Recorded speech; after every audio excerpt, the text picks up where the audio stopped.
Chit funds అంటే చీటీలు లేదా చిట్టీలు. మీరు కనుక చిట్ ఫండ్స్లో ఇన్వెస్ట్మెంట్ చేద్దాం అనుకున్నా లేదా ఆల్రెడీ ఇన్వెస్ట్మెంట్ చేస్తున్న ఈ వీడియో మీకోసమేనండి. నేను చెప్పేది ఏంటంటే ఇన్వెస్ట్మెంట్ చేయండి, పర్లేదు, one of the investment option chit funds కూడా కన్సిడర్ చేయొచ్చు. కానీ మంచి కంపెనీ వద్ద ఏ కంపెనీ అయితే రిజిస్టర్ అయిందో, ఏ కంపెనీ వద్ద అయితే అన్ని లైసెన్సులు ఉన్నాయో అక్కడ మాత్రమే ఇన్వెస్ట్మెంట్ చేయండి. మీరు కావాలంటే ఆఫ్లైన్లో చేసుకోవచ్చు, చాలా కంపెనీస్ ఉన్నాయి. అదేవిధంగా ఆన్లైన్. సో మేము జాబ్ చేస్తూ ఉంటామండి, మేము ఎక్కడికి వెళ్ళలేం, నేను చిట్టి పాటలో కూడా పార్టిసిపేట్ చేయలేం, నేను ఫోన్ నుంచి చేసుకోవాలి ఆప్షన్ కూడా అనుకున్నట్లయితే ఒక ప్లాట్ఫామ్ ఉంది. ఆ ప్లాట్ఫామ్ పేరు మై పైసా. ఇదిగోండి నా ఫోన్ని రికార్డ్ చేస్తున్నా, ఇక్కడే ఉంది చూడండి యాప్. ఇదిగోండి మై పైసా, అర్థమైందా అండి? ఇది యాప్ అనమాట. సో ఇది రిజిస్టర్డ్ కంపెనీ, ఇక్కడే మెన్షన్ చేశారు. సో వీళ్ళు చిట్ ఫండ్ యాక్ట్ 1982 ప్రకారంగా అన్ని లైసెన్సులు, అన్ని రిజిస్ట్రేషన్లు చేయించుకున్నారంట. మీరు కావాలంటే లైసెన్సులు, సర్టిఫికెట్లు చూడొచ్చు అనమాట. ఇక్కడే వాళ్ళు మెన్షన్ చేస్తారనమాట క్రెడిబిలిటీ కోసం. పాన్ సర్టిఫికెట్ని మీరైతే చూడొచ్చు. అదేవిధంగా ట్యాన్ కావచ్చు, ఇలా ప్రతిదీ ఉందన్నమాట. ఇదిగోండి ట్యాన్ ఉందా? ట్యాన్ ఉంది. ఇలా ప్రతి సర్టిఫికెట్ని వాళ్ళైతే చూడడానికి పెట్టారనమాట. అండ్ అదేవిధంగా మనం మెయిన్గా చూడాల్సింది 2 నిమిషాల్లో మనమైతే ఆన్బోర్డింగ్ అవ్వచ్చు, అంటే రిజిస్టర్ అవ్వచ్చు. ఇందులోనే ఈ యాప్లోనే డౌన్లోడ్ చేసుకొని మన నంబరు అన్నీ ఇచ్చి మనమైతే రిజిస్టర్ అవ్వచ్చు. అండ్ ఇన్వెస్ట్మెంట్ని కూడా ఆన్లైన్లోనే స్టార్ట్ చేసుకోవచ్చు, ఎక్కడికి వెళ్ళాల్సిన అవసరం లేకుండా ఆన్లైన్లో చేసుకోవచ్చు అనమాట.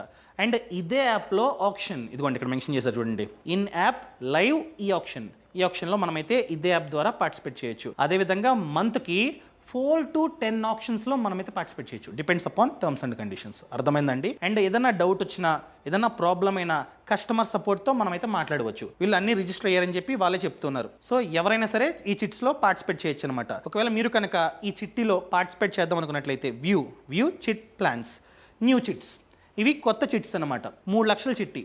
సో మనం కావాలంటే ఇలా క్లిక్ చేసుకుని డైరెక్ట్గా పార్టిసిపేట్ చేయొచ్చు.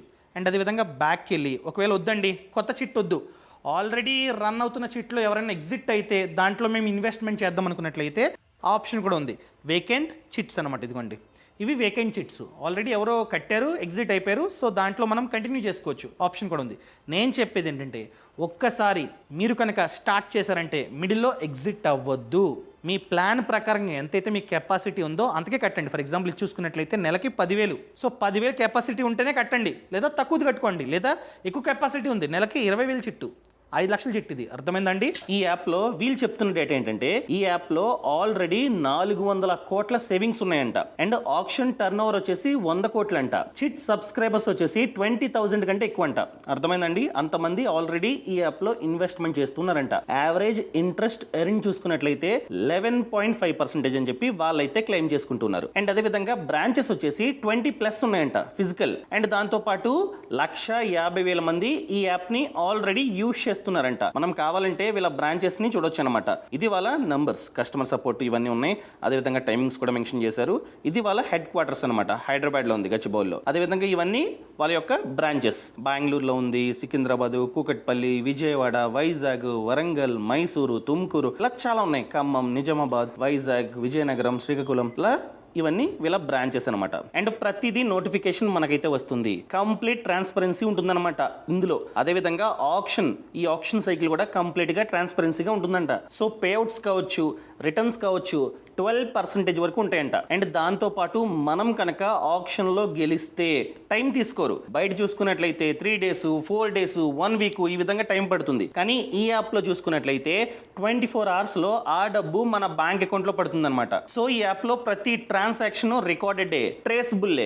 అండ్ దాంతో పాటు ఎటువంటి హిడెన్ ఫీజులు కావచ్చు, ఫైన్ ప్రింట్లు కావచ్చు ఉండవంట. సో ఈ చిట్ ఫండ్స్ లో అడ్వాంటేజెస్ ఉన్నాయి. So first one, financial discipline. చాలా మంది జీతం వస్తూ ఉంటుంది, లేదా వ్యాపారం ద్వారా డబ్బు వస్తూ ఉంటుంది, ఇన్వెస్ట్మెంట్ చేయరు, సేవింగ్స్ చేయరు, వచ్చిన డబ్బుని వచ్చినట్టు ఖర్చు పెడుతూ ఉంటారు. సో మీరు కనుక చిట్ ఫండ్స్లో ఇన్వెస్ట్మెంట్ చేస్తున్నట్లయితే చచ్చి చెడి ఎంతైతే ఒప్పుకున్నారో అంత కట్టాల్సిందే. ఒకవేళ మీరు కనుక వేరియబుల్ చిట్టిని చూస్ చేసుకున్నట్లయితే కాస్త డిస్కౌంట్ వస్తుంది.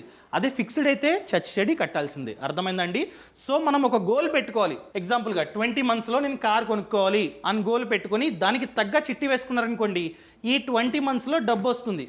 వెయిట్ చేయండి, 20 months దాకా తీసుకోకండి. తీసుకోలేదనుకోండి లాస్ట్లో మీ డబ్బు మీకే వస్తుంది, రిటర్న్తో కలిపి ఎంతైతే ఇన్వెస్ట్మెంట్ చేస్తారో ప్లస్ రిటర్న్ మీకైతే వస్తుంది. ఫర్ ఎగ్జాంపుల్ మీకు డౌట్ వచ్చింది ఏంటి, ఆ మంత్ ఎవరు ఆప్షన్లో పార్టిసిపేట్ చేయలే, ఏం చేస్తారు? సింపుల్, ఒక బౌల్లో అందరి పేర్లు రాసి చిట్టీలు వేస్తారు. లా అని ఒక చిట్టి తీస్తారు. ఎవరి పేరైతే వచ్చిందో వాళ్ళకి ఆ డబ్బు అంతా ఇస్తారు. సో మీరు కనుక బై ఎనీ ఛాన్స్ మీ పేరు రాలా, ఇప్పుడు చిట్టిల్లో మీ పేరు రాలా, లాస్ట్ వరకు వెయిట్ చేశారనుకోండి, మీ అసలు ప్లస్ రిటర్న్ మీకైతే ఇస్తారు, మీరు కార్ని కొనుక్కోవచ్చు. అర్థమైందండి? అండ్ నెక్స్ట్ అడ్వాంటేజ్ ఏంటంటే చాలామందికి సిబిల్ స్కోర్ చాలా చండలంగా ఉంటుంది అండ్ తనఖా చేయడానికి వాళ్ళ వద్ద ఎటువంటి సెక్యూరిటీ ఉండదు అండ్ బ్యాంక్ వెళ్ళి పేపర్ వర్క్ చేయడం ఇదంతా కష్టం, వాళ్ళకి చేసినా కూడా రాదు అనుకుందాం. అలాంటి వాళ్ళు చిట్టీలు కడితే వాళ్ళకి ఎటువంటి సిబిల్ స్కోర్ అవసరం లేకుండా, ఎటువంటి తనఖా చేయాల్సిన అవసరం లేకుండా, ఎటువంటి కొలాటరల్ లేకుండా వాళ్ళకైతే లోన్ వస్తుంది. అంతే కదా. చాలామంది ఉంటారండి చిన్న చిన్న కూలి పనులకు వెళ్తూ ఉంటారు, లేకపోతే వ్యవసాయం చేసుకుంటూ ఉంటారు. అలాంటి వాళ్ళకి మేబీ బ్యాంకులు ఇవ్వకపోవచ్చు లోను, పొలాలు లేకపోతే, సొంతంగా పొలాలు లేకుండా కౌలు చేస్తున్నారనుకోండి, మేబీ లోన్ రాకపోవచ్చు. కానీ అలాంటి వాళ్ళకి చిట్ ఫండ్స్లో లోన్ వస్తుంది. అండ్ అదేవిధంగా ఎమర్జెన్సీ సిచ్యువేషన్లో, ఫర్ ఎగ్జాంపుల్ ఆ మంత్ ఏదో ఎమర్జెన్సీ అయిందండి, జాబ్ పోయింది, డబ్బులు లేవు, సో బ్యాంక్కి వెళ్ళి అడుగుదామంటే జాబ్ లేదని చెప్పి లోన్ ఇవ్వట్లా. అలాంటప్పుడు చిట్టి ఎత్తుకోండి, ఆప్షన్ పాడి. సో అలాగా ఎమర్జెన్సీ సిచ్యువేషన్లో ఈ చిట్టి అనేది చాలా బాగా యూజ్ అవుతుంది. అండ్ అదేవిధంగా క్రెడిట్ కార్డు అప్పులు చేస్తారు, క్రెడిట్ కార్డుని బాగా వాడేశారు, అవుట్ స్టాండింగ్ చూస్తే 20 లక్షలు ఉంది, ఎగ్జాంపుల్ అనుకుందాం, 20 లక్షల అవుట్ స్టాండింగ్ ఉంది. ప్రతి మంత్ మినిమం అమౌంట్ డ్యూ కట్టుకుంటూ పోతున్నారు. ఆ అవుట్ స్టాండింగ్ ఏదైతే ఉందో దాన్ని ఈఎంఐలోకి మార్చను అంది బ్యాంకు. సో మీరు మినిమం అమౌంట్ డ్యూ కట్టుకుంటూ పోతున్నారు అంటే ఇండైరెక్ట్గా వడ్డీ కడుతున్నట్లే. వడ్డీ ఎంత ఉంటుంది క్రెడిట్ కార్డులో? చాలా ఎక్కువ ఉంటుంది, ప్రతి మంత్ 3% ఉంటుంది. అర్థమైందండి? అలాంటప్పుడు మీరు 30 లక్షలు చిట్టి కట్టి ఆప్షన్లో పార్టిసిపేట్ చేసి ఒక 20 లక్షలు ఎత్తుకొని ఈ క్రెడిట్ కార్డ్ బిల్ అంతా కట్టేసేయండి. నెక్స్ట్ మంత్ నుండి ఇన్వెస్ట్మెంట్ చేసుకుంటూ పోండి ప్రతి మంత్. అర్థమైందండి? సో వడ్డీ కూడా కట్టాల్సి ఉంటుంది, కాకపోతే రూపాయి వడ్డీ. క్రెడిట్ కార్డు 3 రూపాయల వడ్డీ. సో ఇది బెస్ట్ కదా. సో ఇలా ఇదైతే యూజ్ అవుతూ ఉంటుందన్నమాట. ఒకవేళ మీకు రిక్వైర్మెంట్ ఉండి మీరు నిజంగా చిట్టీల్లో ఇన్వెస్ట్మెంట్ చేద్దాం అనుకున్నట్లయితే ఇది రిజిస్టర్డ్ కాబట్టి ఇది మంచిదని నా ఉద్దేశం. అర్థమైందండి? A to Z చూసుకొని మీరైతే ఇన్వెస్ట్మెంట్ చేసుకోవచ్చు.